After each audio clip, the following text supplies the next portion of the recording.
semenjak kenal mereka. Iya, benar tuh. Nggak usah bawa-bawa mereka dong.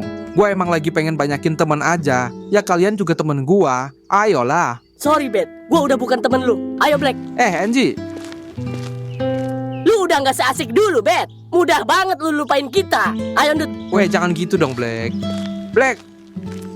Mereka bener, Bet. Lu nggak kayak dulu lagi. Lu bukan Robert yang kita kenal. Padahal kita udah nganggep lu saudara sendiri. Tapi lu...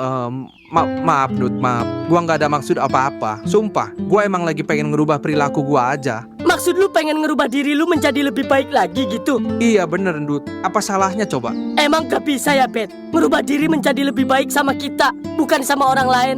Loh, bukan gitu maksudnya, Berarti Dut. kita gak pernah baik di mata lu ya, Bet? Dibanding teman baru lu itu. Nggak gitu, Dut. Gua ngerti kok, Bet. Dut, tar dulu dong. Kok jadi gini sih? Di sebuah lingkungan sekolah yang tampak biasa, hiduplah 4 sahabat yang sudah bersama sejak lama. Robert, Black, Angie, dan Ndut. Mereka dikenal kompak, selalu bersama dalam setiap kegiatan, dan saling melindungi satu sama lain. Banyak orang mengira persahabatan mereka tak akan pernah goyah, namun semua itu mulai berubah ketika Robert tanpa sengaja berteman dengan 2 orang yang selama ini dianggap sebagai musuh oleh kelompok mereka. Kini dan Peto, bagi Black, Angie, dan Ndut, Kini dan Peto adalah simbol pengkhianatan masa lalu.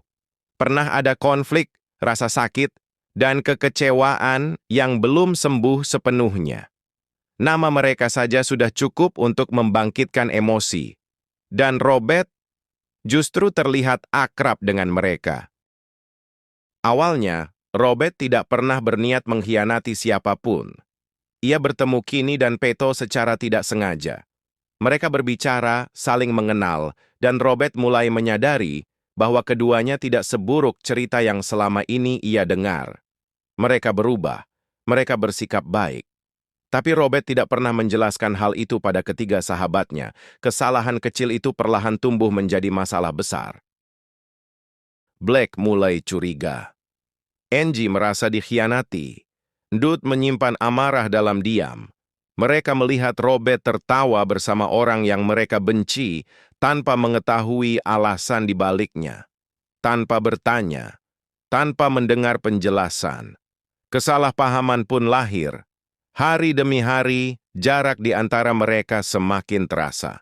Tatapan yang dulu hangat berubah menjadi dingin. Kebersamaan mulai terasa canggung. Dan Robert yang menyadari perubahan itu, justru memilih diam karena takut memperkeruh keadaan.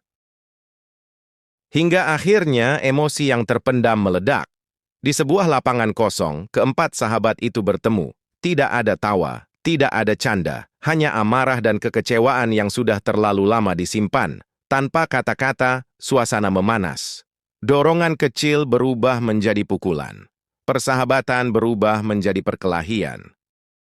Black menyerang dengan emosi yang meluap. Angie ikut terbawa amarah.